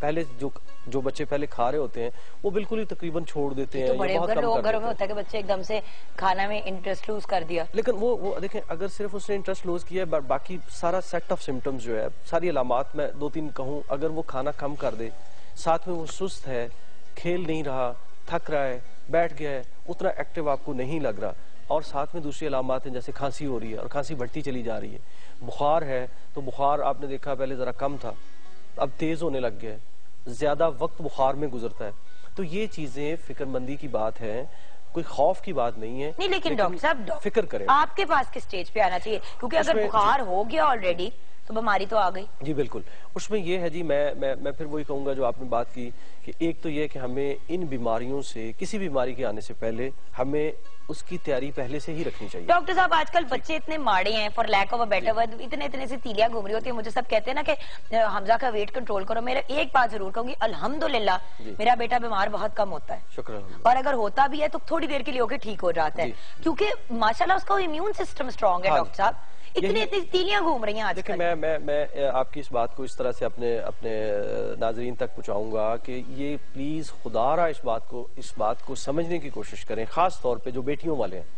ये बात दुरुस्त है कि वजन ना बेटियों का ना बेटों का बड़ा ज्यादा नहीं होना चाहिए, मतलब 2 साल के बच्चे को कौन डाइटिंग कराता है? लेकिन आप जहन में रखें कि बच्चे का अगर उसकी एज के साथ अप्रोप्रिएट वजन नहीं है, जो उसकी मुनासिबत है वजन की, अगर वो नहीं है तो ये कोई आप कार खैर नहीं कर रहे हैं। आपके ख्याल में है कि मेरी बेटी या मेरा बेटा बड़ा स्लिम स्मार्ट सा है, स्मार्टनेस उस एज में नहीं चाहिए, उसको नशोनुमा चाहिए। मैं ये नहीं कह रहा कि एक उसका वजन उसकी एज से ज्यादा हो, अप्रोप्रिएट मुनासिब जो उस उम्र पे मुनासिब वजन है होना चाहिए। कद भी निकलना है, बच्चों की एक्टिविटी हमारे से 50 गुना ज्यादा होती है, 24 घंटे वो घूम रहे होते हैं। अब बात ये कि जिस तरह के आपने कहा लेथार्जिक, आई एम सॉरी, मेरी बहुत सी दोस्तें हैं जिनके बच्चे इतने स्लिम हैं कि एक तो हर वक्त बीमार हुए होते हैं और दूसरी बात मतलब गिर पड़ रहे होते हैं, 3 मिनट खेल के बैठ जाते हैं। हम लोग तो डॉक्टर साहब याद नहीं है 4-4 घंटे नाचते रहते थे बाहर। मैं ये अर्ज करूंगा कि बच्चे का वजन उसकी उम्र के मुताबिक रखें, एक बात। दूसरी, निमोनिया का जिक्र किया आपने कि कब डॉक्टर के पास जाएं। देखें अगर बच्चे की खांसी मुसलसल हो रही है, बुखार बढ़ता चला जा रहा है और सांस लेने में दिक्कत शुरू हो गई है, तकलीफ से बच्चा सांस ले रहा है, सांस की रफ्तार बढ़ गई है, मोटा सा फार्मूला है उन वालिदैन के लिए जो इसको समझ सकें, 1 साल तक 50, आप बच्चे की जो भी कपड़ा है उसको ऊपर करें, छाती आपको चलती हुई नजर आ जाएगी। आप घड़ी के ऊपर 1 मिनट तक टाइम देख के गिन लें कि कितने सांस ले रहा है बच्चा आपका। अगर 1 साल से कम उम्र है और वो 50 या 50 से ऊपर सांस ले रहा है तो उसको ले जाएं डॉक्टर पे। ज्यादा चांस ये है कि वो निमोनिया है, और निमोनिया फेफड़ों के अंदर की सोजिश है जो बच्चे के लिए नुकसानदेह साबित हो सकती है, बच्चे के लिए मुश्किल का बायस बन सकती है। और अगर 1 साल से उम्र ज्यादा है तो फिर 40, 1 साल से कम 50 सांस की रफ्तार, और 1 साल से ऊपर 40। सीधा सा फॉर्मूला है वो देखें। और टेम्परेचर जो है उसको प्लीज, ये भी मैं गुजारिश करूंगा, हमारे पास माएँ आती हैं, वालिदैन आते हैं, वो कहते हैं हाथ लगा के हमने चेक किया जी बुखार था, बुखार नहीं था। देखें दुनिया तरक्की करके कहाँ चली गई है। अगर हाथ से ही चेक करना था तो थर्मामीटर किस लिए आया? थर्मामीटर बहुत महंगी चीज नहीं मुझे है। भी बड़ी डांट वो पड़ी जब 2 साल का था कि भाई तुम कह रही हो उसको बुखार है तो कितना था? हाँ, मैं कहा तेज। हाँ, तेज, नरम, डॉक्टर साहब ने कहा तेज क्या जवाब होता है? कोई जवाब नहीं। ठीक कह रही हैं आप। अब उसमें ये है, मेरी गुजारिश है, एक सस्ती सी सादा सी चीज है जिसके लिए बड़ी कोई रॉकेट साइंस नहीं है उसको समझने में।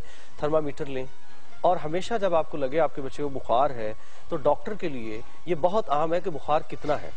अच्छा। तो उसमें ये है कि ये एहतियात जरूर करें, और अगर जरूरत है तो डॉक्टर पे जल्दी जाएं। अच्छा डॉक्टर साहब, बिल्कुल क्योंकि टाइम खत्म हो गया, एक जल्दी से अगर हमें कुछ टिप्स दे दे, आजकल के सीजन में क्या एहतियातें करनी चाहिए ताकि बच्चा बीमार हो ही ना? अच्छी खुराक, अगर हिफाजती टीके लगे हुए हैं तो बेहतर, नहीं लगे तो लगवाएं। बच्चे को खेल कूद का मौका दें, ठीक जी। उसके वजन को उसकी उम्र के मुताबिक रखें, उसको लुक आफ्टर करें, जनरली देखें उसकी जो जरूरत है खाने पीने में उसको पूरा करें, नहीं है तो उसके पीछे लग के जिस तरह भी हो उस बच्चे को इस तरफ लाएं कि अच्छी खुराक रखे, अच्छा उसका वजन हो, हिफाजती टीके लगे हुए हों, तो इंशाल्लाह सब। और डॉक्टर के पास कितना रेगुलरली बच्चे को ले जाना चाहिए नॉर्मल जो होता है? नॉर्मली तो ये है जी कि जो रिकमेंडेशंस हैं, जो चीजें जो कही जाती हैं वो तो ये है कि कम अज कम आपको साल में 3 चेकअप्स के लिए किसी भी बच्चों के मुस्नद डॉक्टर के पास, उसमें वो डॉक्टर ने क्या करना है, वो ये करते हैं कि उसकी नशोनुमा ठीक हो रही है या नहीं, उसका इम्यून सिस्टम, मदाफती निजाम ठीक काम कर रहा है या नहीं, और अगर कोई बूस्टर शूस्टर लगने हैं। हाँ जी, बिल्कुल बिल्कुल, तो वो आपको नहीं पता, वो आपका डॉक्टर आपको गाइड करेगा। आप बेहतर है कि अगर विजिट्स 1-2 कर लें तो उसमें आपके बच्चे की तैयारी हो जाएगी आने वाले वक्त की। तो आपका बच्चे की अच्छा नशोनुमा होगी, अच्छा कद करेगा, अच्छा वजन होगा, और इंशाल्लाह अच्छी शख्सियत निखर के बाहर आएगी जब बड़ा होगा। Thank you so much doctor for being with us, it was a pleasure. अभी तो बहुत सी बातें बाकी हैं, इंशाल्लाह फिर आपको बुलाएंगे और आपसे डिस्कस करेंगे। बहुत शुक्रिया।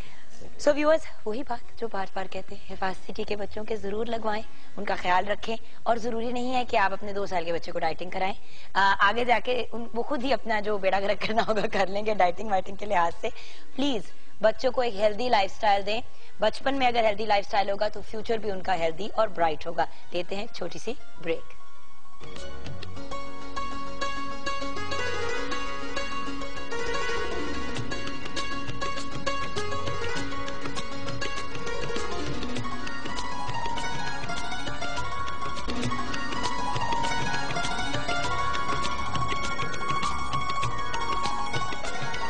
Welcome back from the break viewers.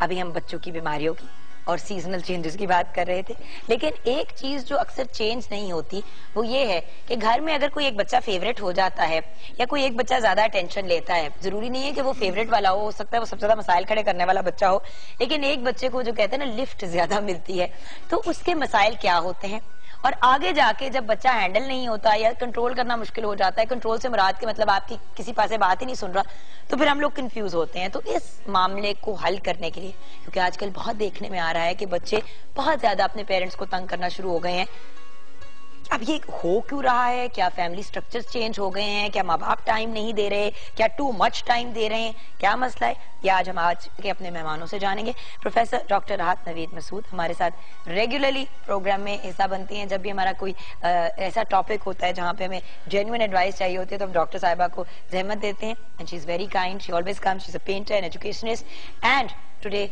Also here as a home maker. अस्सलाम वालेकुम। वालेकुम अस्सलाम। हमने सोचा कि एज अ पेरेंट भी आपसे एडवाइस लेनी, क्योंकि पहले एक इंटरव्यू में जब आपसे मुलाकात हुई थी तो आपने बड़ी इंटरेस्टिंग बातें की थी बच्चों से related and your own activities at home. तो हमने सोचा एज अ होम मेकर भी आज आपसे बात करें। And we have professor doctor Imran Ejaz Haider, he is a consultant psychiatrist. ये भी हमारे प्रोग्राम का हिस्सा रह चुके हैं और हैं रेगुलर हिस्सा। He is a consultant psychiatrist at morning with Jugan. तो doctor Sahab, thank you for coming on the programme again. अच्छा, फेवरेटिज्म की बात हो रही है, अगर आप ये समझा दें कि इसका मतलब क्या है, क्योंकि लोग हमेशा ये सोचते हैं कि फेवरेट बच्चा या सबसे ज्यादा जिस बच्चे को अटेंशन मिलती है वो वही होता है जो सबसे लाडला होता है या जो सबसे ज्यादा एफर्ट करता है, या जैसे अगर एक भाई है 4 बहनों में, लेकिन फेवरेटिज्म कभी कभी नेगेटिव भी हो जाती है। तो थोड़ा अगर ये आप एक्सप्लेन कर दे फेवरेटिज्म है क्या? जी, फेवरेटिज्म से मतलब ये ले जाता है कि अक्सर हमारा देखा गया कि कल्चर में कि अगर एक बच्चा को जरा मैनर्स में अच्छा हो जाता है बाकी बच्चों से, एक बच्चा पढ़ाई में ज़्यादा अच्छा हो जाता है, इवन कि एक बच्चा बाकी बच्चों से थोड़ा सा खूबसूरत होता है या थोड़ा सा प्रिटी होता है, तो अक्सर माँ बाप की अटेंशन उस बच्चे की तरफ जब वो तवज्जो ज़्यादा होनी शुरू हो जाती है।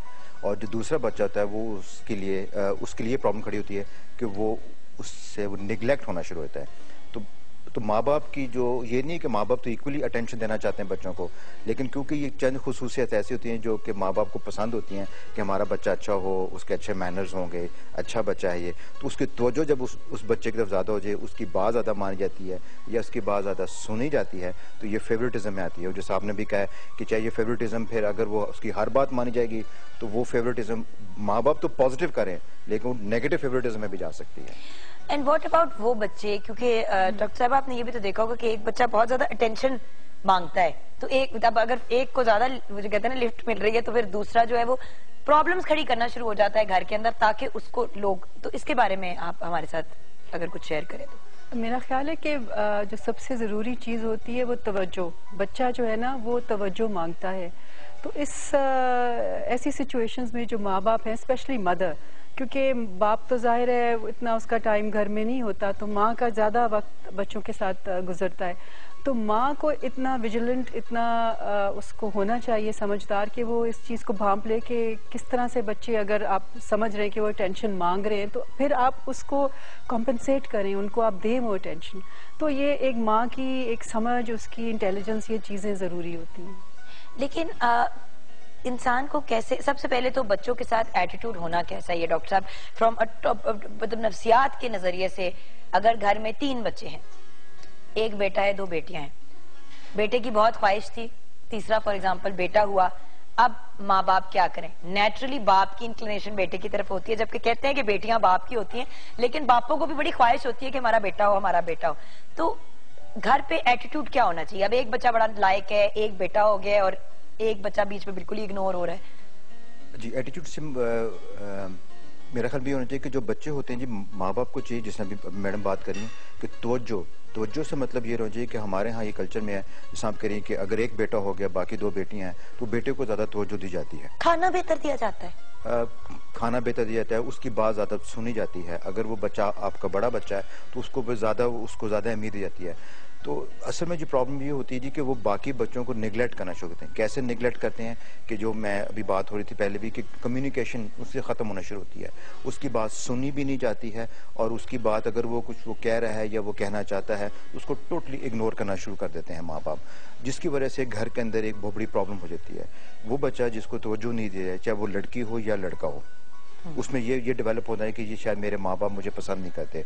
एक ये सेकंड, एक वर्ड यूज होता है सिबलिंग राइवलरी, कि बच्चों में आपस में फिर वो होता है कि वो उसको ज्यादा बेहतर समझाता है, मुझे बेहतर समझाता है, और बच्चे माँ बाप को ओपनली कहते हैं कि आप बड़े की बात सुन लेती हैं, आप बड़े को ये करके देती हैं, मुझे तो पूछती नहीं है। ये मेरे साथ बहुत ज्यादा होता था।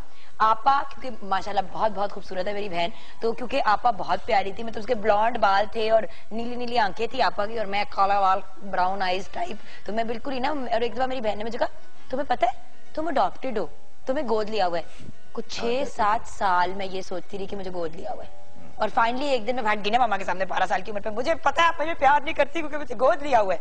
फिर तुम्हें किसने कहा? मैंने कहा आपा ने। तो ये करते हैं भाई बहन एक दूसरे के साथ, ये करते हैं जी, और उसकी वजह से वो फिर बच्चे के अंदर जो डिप्रेशन की अलामात आनी शुरू हो जाती हैं, उसी बच्चे में एंग्जाइटी की अलामात आनी शुरू होती हैं, और उसी में जो कहते हैं कि वो बच्चा फिर अपनी तवज्जो लेने के लिए वो डिफरेंट काइंड ऑफ बिहेवियर्स करते हैं। सिंपल, जो माँ बाप अक्सर शुरू में सुबह उठ के कहेंगे जी मेरे पेट में दर्द हो रही है, आज मुझे खांसी लगी है, ठीक है, इस किस्म की चीजें जो छोटी छोटी होनी शुरू हो जाए, तो बिल्कुल जिस तरह कहने मैंने कि माँ को वहां पे तवज्जो देनी चाहिए कि ये बच्चा नॉर्मल से हट के बातें शुरू हो गई हैं, तो इसका मतलब है कोई प्रॉब्लम हो रही है। अच्छा, अब प्रॉब्लम हो गई, डॉक्टर साहब एज अ पेरेंट आप मुझे क्या कहें, and of course as a teacher also आपने स्टूडेंट्स के साथ डील किया होगा, जो आपको नजर आ रहा है कि अब इनको प्रॉब्लम है, पहले एज ए पेरेंट अगर बताएं then as a teacher as well, क्योंकि बहुत सी खवातीन एज ए प्रोफेशन टीचिंग की तरफ जाती हैं, नेचुरली इंक्लाइंड होती हैं, तो इन दोनों चीजों को जरा आप कवर कर पाएंगे कि अगर प्रॉब्लम नजर आ रही है तो आप उसके साथ डील कैसे किया जाए, क्योंकि बच्चा कभी नहीं आके कहता आई हैव अ प्रॉब्लम, आपको ही कुछ करना पड़ता है। हाँ, वो ये बिल्कुल मेरे एक्सपीरियंस में है कि जो बच्चा थोड़ा सा मुख्तलिफ तरीके से बिहेव कर रहा है स्टूडेंट, तो फिर जब भी उसको टटोला ना तो कुछ ना कुछ उसके घर में कोई मसला, कोई ना कोई प्रॉब्लम, तो उसमें मेरा ख्याल है कि एक टीचर का बहुत बड़ा रोल होता है कि अक्सर टीचर्स अगर वो मतलब उसके नतीजे में वो ये होता है कि वो बच्चा जो है ना वो अपनी पढ़ाई को या अपने काम को निगलेक्ट करता है। अक्सर टीचर्स उसको डांट देते हैं कि भाई तुमने ये नहीं किया, लेकिन ये है कि उस सिचुएशन में जी, उस सिचुएशन में ये है कि टीचर को उस बच्चे की उसको साइकोलॉजिकली डील करना पड़ता है और उसको प्यार के साथ, मोहब्बत के साथ, एंड अल्टीमेटली वो बच्चा उसको ओवरकम कर लेता है। आपको उस सिचुएशन में कभी बच्चे को डांटना नहीं चाहिए, बिकॉज डांट से तो चीज़ें बिगड़ती हैं। तो आप जितनी उसको शफकत देंगे, जितना आप उसको प्यार देंगे, तो वो बच्चा फिर आहिस्ता आहिस्ता खुल अपने आप जो भी उसकी इनहिबिशंस या जो भी उसकी प्रॉब्लम्स हैं वो उनको ओवरकम करने की कोशिश करता ज़रूर है। सही। एंड ये भी देखा है कि जब आप ओवर किसी को तारीफ, अगर कोई टैलेंट, जैसे आप ब्रेक में एक बात बता रही थी, प्लीज वो शेयर कीजिएगा, जिस तरह आर्ट स्टूडेंट्स की आप बात कर रही थी। जैसे फाइन आर्ट्स है ना, उसमें ऑब्वियसली एक टैलेंट, एक आपकी गॉड गिफ्टेड एक चीज होती है, वो हो तो फिर ही आप इस मजमून में जाते हैं। तो अक्सर ये देखा है कि अगर आपने ऐसा स्टूडेंट जो कि बहुत गिफ्टेड है, टैलेंटेड है और बड़ा अच्छा काम कर रहा है, अब उसमें भी टीचर को केयरफुल होना पड़ता है कि आप किस हद तक उसकी तारीफ कर रहे हैं, क्योंकि ऐसा देखने में आया कि जब आपने ज्यादा उसकी की तो वो उसके बाद तो वो ऐसे करके बैठ गया कि मैं तो कर ही सकता हूँ, मैं तो बहुत ब्रिलियंट हूँ, पेंटिंग खुद ही बन जाएगी, स्कल्पचर खुद ही अपने आप को फॉर्म कर लेगा। और उसकी फिर ये होता है कि अक्सर ऐसे मेरे सामने कई एग्जांपल्स हैं जो फिर ग्रो ही नहीं किए, वहीं पे रुक गए। उसके बरक्स जो थे, जो स्लाइटली रिलेटिवली लेसर टैलेंटेड, वो ज्यादा मेहनत के साथ वो आगे निकल गए। तो डॉक्टर साहब अब मैं तो कंफ्यूज हो गई हूँ, क्योंकि आई रिमेम्बर कि जब हमजा वाज बोर्न एंड उस स्टेज पे, अब हमजा माशाल्लाह 8 साल का होने वाला है, तो 8 साल पहले तो यही कहा जा रहा था positive reinforcement, positive reinforcement, positive reinforcement. अब कहते हैं टू मच नहीं करनी चाहिए, लेकिन अगर आप नेगेटिव बातें करते हैं या जरा ये कहते हैं कि यू मस्ट इम्प्रूव, तो बच्चा फिर एहसास कमतरी का शिकार हो जाता है। तो फॉर्मूला क्या है, अगर हम ब्रेक के बाद ये डिस्कस कर लें, टू मच तारीफ भी नहीं करनी, बुराई भी नहीं करनी, डिफरेंस भी नहीं करना बच्चों में, तो डॉक्टर साहब और डॉक्टर साहिबा दोनों से ये जानेंगे कि अगर कोई फॉर्मूला हो जो सबकी अपनी जो एक्सपीरियंसेस हैं, अगर वो हमारे साथ शेयर करें कि क्या करना चाहिए जिससे तवाजुन यानी कि बैलेंस आ जाए, जहां बच्चा एहसास कमतरी का शिकार भी ना हो, लेकिन अपने आप को टू मच भी ना समझना शुरू हो जाए, और पढ़ाई लिखाई में भी ठीक रहे, लेकिन at the same time extra curricular में भी इन्वॉल्व हो। ये सब कुछ जानेंगे ब्रेक के बाद। आप हमें जरूर कॉल कीजिएगा और प्रोग्राम का हिस्सा बनिएगा।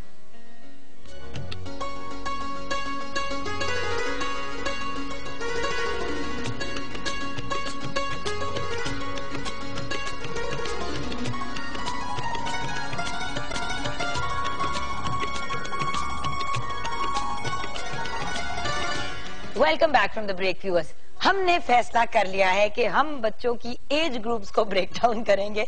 पहले हम बात करेंगे कि छोटी उम्र में जब मतलब ऑब्वियसली जब बच्चे थोड़े बोलना शुरू कर दें और एक सर्टेन स्टेज पे पहुंच जाएं, तो से लेके टीन्स तक क्या बिहेवियर होना चाहिए पेरेंट्स का घर पे, एंड देन टीन से लेके आगे तक जो एडोलेसेंस का स्टेज है वो डॉक्टर साहिबा कवर करेंगी। तो डॉक्टर साहब आपसे हम स्टार्ट करेंगे, जब बच्चे बिल्कुल छोटे होते हैं तो किन चीजों का ध्यान रखना चाहिए, क्योंकि यही कंफ्यूजन थी कि कितनी अटेंशन दे कितनी ना दे। Over to you. इसमें जो होता है कि बच्चों के साथ अक्सर ये माँ बाप ये मैं देखा ही करते हैं जी कि जो अगर वो पॉजिटिव इन्फोर्समेंट देना शुरू करते हैं, यानी कि तारीफ करना शुरू करते हैं, तो उस बच्चे की तारीफ करते जाते हैं। जैसे हम बात करें कि अगर वो लड़का है तो उसकी हर अच्छी पॉजिटिव पे उसकी तारीफ करेंगे, और कोई नेगेटिव एक्सपेक्ट सामने आता है तो उसको बिल्कुल इग्नोर कर देंगे।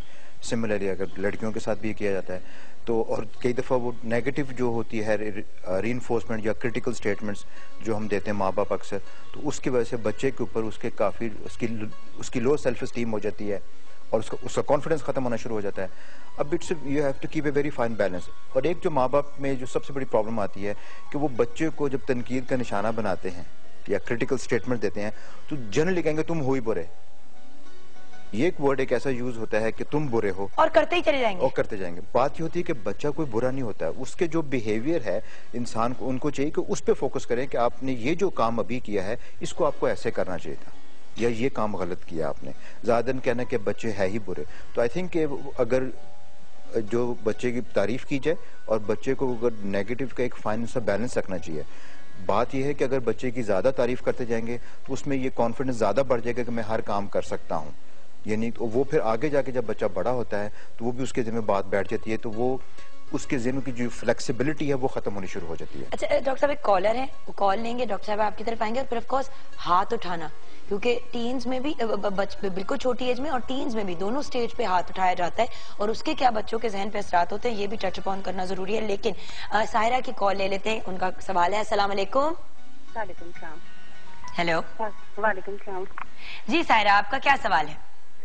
बस ये सवाल नहीं है, मुझे बस यही शेयर करना है, जैसे आपके जो एक्सपर्ट बैठे हैं, एक तो पहले ही आपके प्रोग्राम की तारीफ करनी है, माशाल्लाह बहुत अच्छा है, आप बोलती भी बहुत अच्छा है, थैंक यू।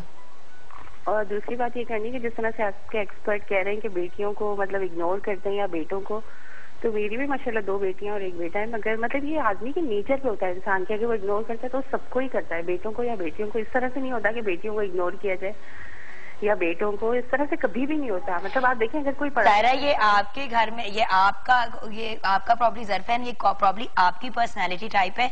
मैंने अपनी आंखों से देखा हुआ है कि एक्स्ट्रा लाड अक्सर जो बच्चा, जैसे कि डॉक्टर साहब ने कहा है कि ज्यादा प्यारा हो या अगर बेटा बहुत चाहिए हो तो उसको ज्यादा इंपॉर्टेंस मिलती है। आप प्रॉब्ली नहीं करती तो आपको ये बात ऑड लग रही होगी, लेकिन एक्चुअली देखा हुआ है मैंने। ऑड की बात नहीं है, आप जनरल बात नहीं करी ना, मतलब एक जनरल नहीं होता इस तरह के बिल्कुल इग्नोर करें। हाँ होता है, कई फैमिली में होता है, मैं आपको गलत नहीं कह रही, आप बिल्कुल सही है, जाहिर है आप इतने प्रोग्राम करती हैं, आपको मुझसे ज्यादा तजुर्बा है।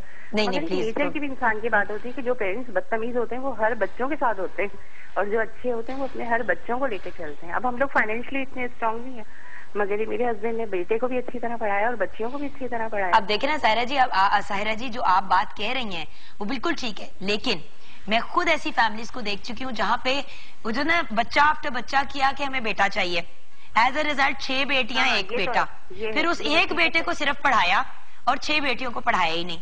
अब देखे ना कि ये तो हम देखते हैं, मैं सिर्फ उन लोगों की बात नहीं कर रही जो फॉर एग्जांपल आपकी तरह पढ़े लिखे बैकग्राउंड के हैं। कुछ लोग ऐसे होते हैं जो खुद पढ़े लिखे नहीं होते, तो उनको बस ये ख्वाहिश होती है कि पुत्र होए तो पुत्र नू पढ़ाएं।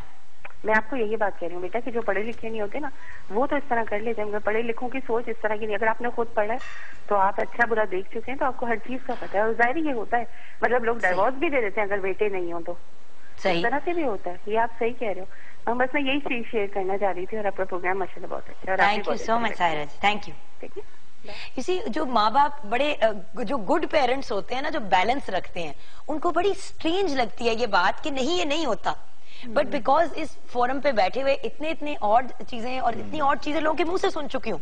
पढ़े लिखे लोग विद PhDs जब बैठ के कह रहे होते हैं कि हमारा बेटा ये, हमारा बेटा वो, अच्छा नहीं आपका बेटा ये, नहीं 3 बेटियां लेकिन मेरा जो बेटा है, एंड यू लाइक बेटियां, मतलब बेटियां तो खैर चलें, ये तो एक और टॉपिक है। तो एडोलेसेंस में किस तरह से बच्चों से डील करना चाहिए, टीचर्स को और पेरेंट्स को?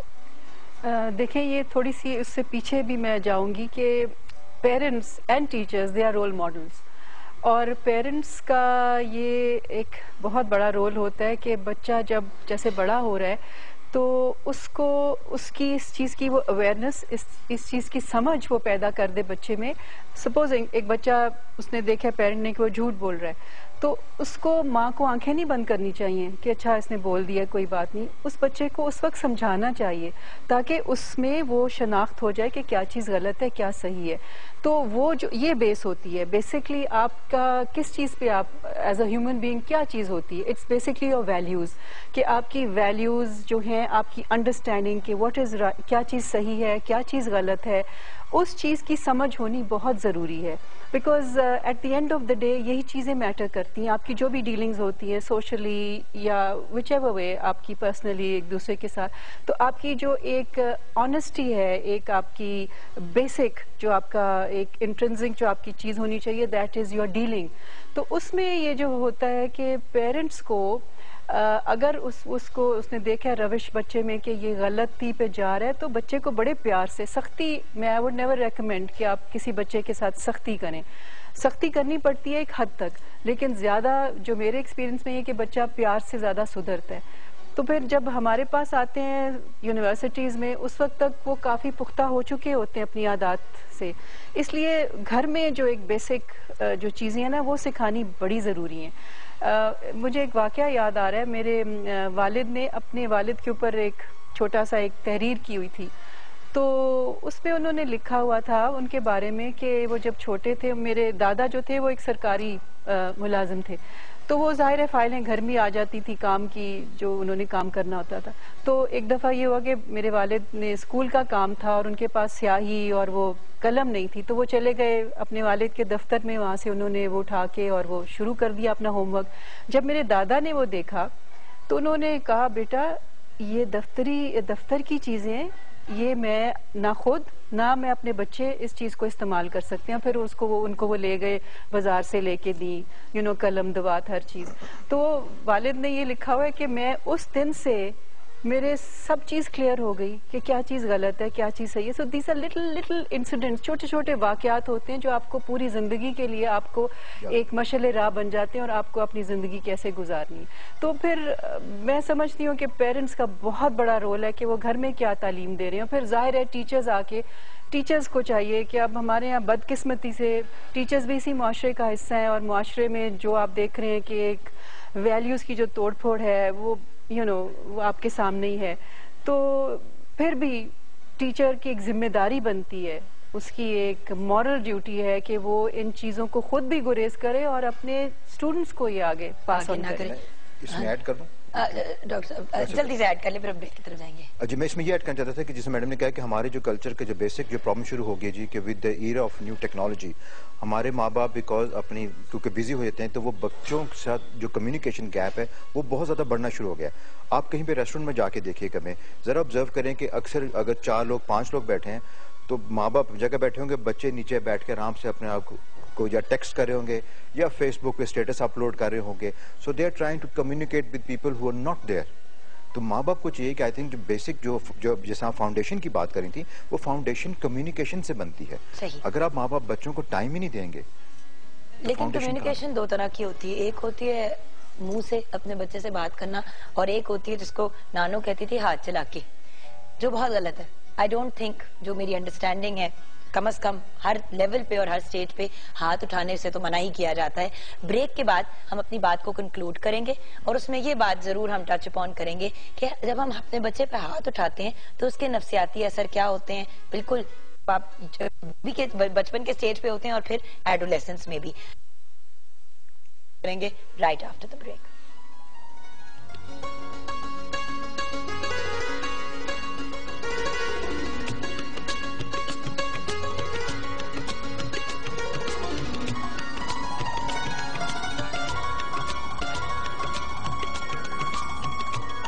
Welcome back from the break. Viewers, kitchen में जाती डालना बड़ा जरूरी है जब परांठे बन रहे होते हैं।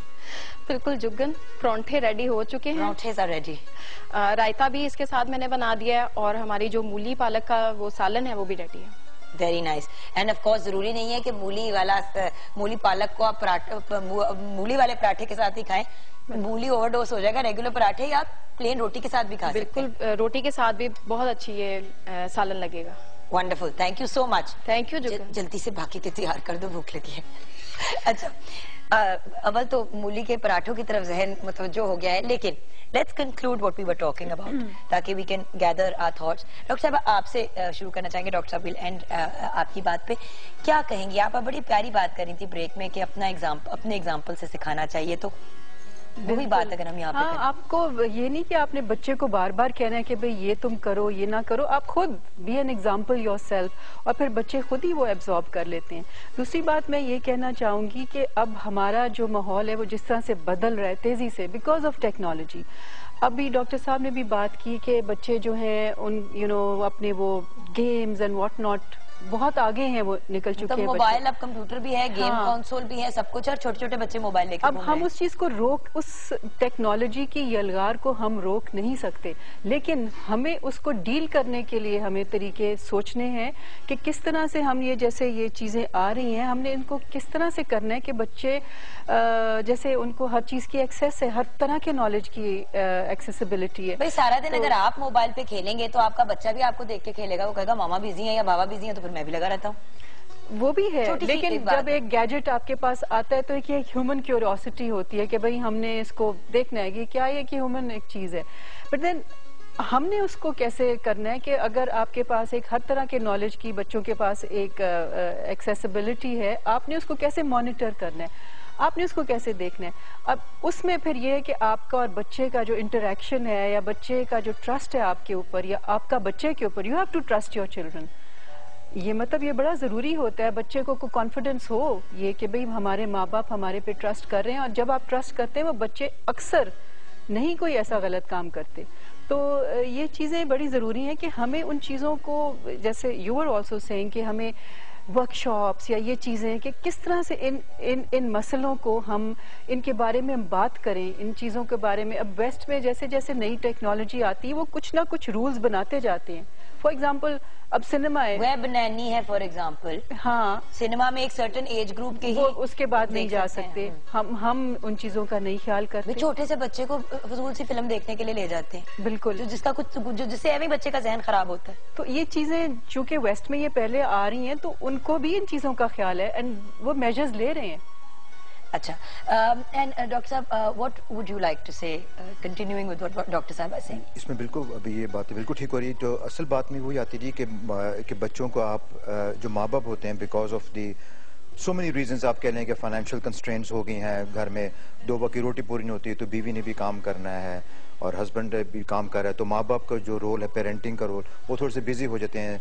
तो इसलिए वो माँ बाप जब बच्चों को टाइम नहीं दे पाते तो वो उसको बच्चे को फोन दे देते हैं, ये कि तुम थोड़े से बिजी हो जाओ, उसको कंपनसेट कर लेते हैं। व्हाट एज, आई नो बड़ा एक मुश्किल सा सवाल पूछ लिया क्योंकि कोई फॉर्मूला नहीं है, लेकिन किस उम्र पे बच्चे को मोबाइल दे देना चाहिए? अगर आप खुद भी, मतलब ये नहीं खेलने के लिए मगर कम्युनिकेशन के लिए, ये बड़ी एक डिबेट चल रही है अरसे से, आपका जो मशवरा है पर्सनल एज अ डॉक्टर? देखिए जी, जो एज ग्रुप रफली बिटवीन 16 to 18 में, जहाँ जैसा भी मैडम बात कर रही हैं कि अगर बच्चे को पहले ट्रस्ट दिया जाए, उसको सिखा दिया जाता है, तो 16 to 18 की एज होती है जहाँ पे आप बच्चे को, क्योंकि वो अपने पीयर्स के साथ भी घूमता है, अगर आप उससे वो चीज़ ले भी लेंगे तो वो कहेगा जो मेरे पास मोबाइल नहीं है। तो I think that is the right age to give them, because they are able to understand, they are able to comprehend कि हाँ जी हम फ़ोन लेके उसको यूज़ कर सकते हैं। लेकिन यहाँ तो वही बात होगी ना कि माँ बाप बचाए बच्चे से खुद बात करने के। मेरा 8 साल का बच्चा मुझे कह रहा है मामा आई वांट अ मोबाइल। हाँ मैं कहा मेरे नाल खेल ले, की हो गया? कहता है no I want my own. मैंने कहा चक्कर ही कोई नहीं है, आप अभी 8 साल के भी नहीं हुए। जी हाँ, क्या हो गया आपको? तो वो होता है कि बच्चे उसमें मोबाइल में लगे रहते हैं, तो बच्चों से कम्युनिकेशन जब खत्म हो जाती है तो माँ बाप भी अपने घर में बड़े इजी होकर बैठे होते हैं, तो वो वहाँ से बच्चों की दूरी शुरू हो जाती है जी। और उसमें फिर जिस तरह भी बात है कि बच्चे अपनी गेम्स में खेल रहे हैं, आपको पता ही नहीं है कि बच्चे क्या कर रहे हैं। जब कम्युनिकेशन खत्म हो जाएगा तो फिर वही बात है कि अगर बच्चे ने अपनी अम्मी से कोई इरिटेबल हो गया है, गुस्सा किया, बदतमीजी की है, तो माँ ने जाके अब्बू को शिकायत कर दी कि आपका बेटा ऐसा करता है, बाप उठा बगैर सोच समझे बच्चों को रख के 2 थप्पड़ मार दिए पकड़ के। तो वो बात ये है कि वहाँ पे वही बात है ना कि फिर फिजिकल में आ जाते हैं बच्चे, क्योंकि बच्चे जब बांधते नहीं बात। तो ये सबसे बड़ा, मैं तो आपके थ्रू सारे माँ बाप को ये रिक्वेस्ट करूंगा कि बच्चों के साथ फिजिकल नहीं होना चाहिए, बच्चों के साथ बैठ के कम्युनिकेट करें और अपनी एंग्जाइटीज को दूर करके उसके साथ बैठें, थोड़ा टाइम स्पेंड करें। एक तो फैमिली भी आपकी अच्छी रहेगी और आप काफी हद तक पुरसुकून रहेंगे। Thank you so much to both of you for coming on the programme. हमारे तो अब रेगुलर पैनलिस्ट हैं दोनों, and we are very very very honoured to have you on the programme again. Thank you. Chef Mezbeen का भी बहुत बहुत शुक्रिया, thank you so much. Thank you Jugan. आज का हमने दिन बच्चों को डेडिकेट किया। वैसे तो मेरे ख्याल से हर हफ्ते कम से कम एक दिन बच्चों को डेडिकेट करना चाहिए, क्योंकि बच्चे ही हमारा फ्यूचर हैं। और मेरे ख्याल से यहाँ से 2-3 बातें मेन निकली हैं। एक, फेवरेटिज्म नहीं करना चाहिए, किसी एक बच्चे को टारगेट भी नहीं बनाना चाहिए और ज्यादा इंपॉर्टेंस भी नहीं देनी चाहिए, बैलेंस रखना चाहिए। दूसरी बात, प्रॉब्लम स्टेम करती है पेरेंट्स से।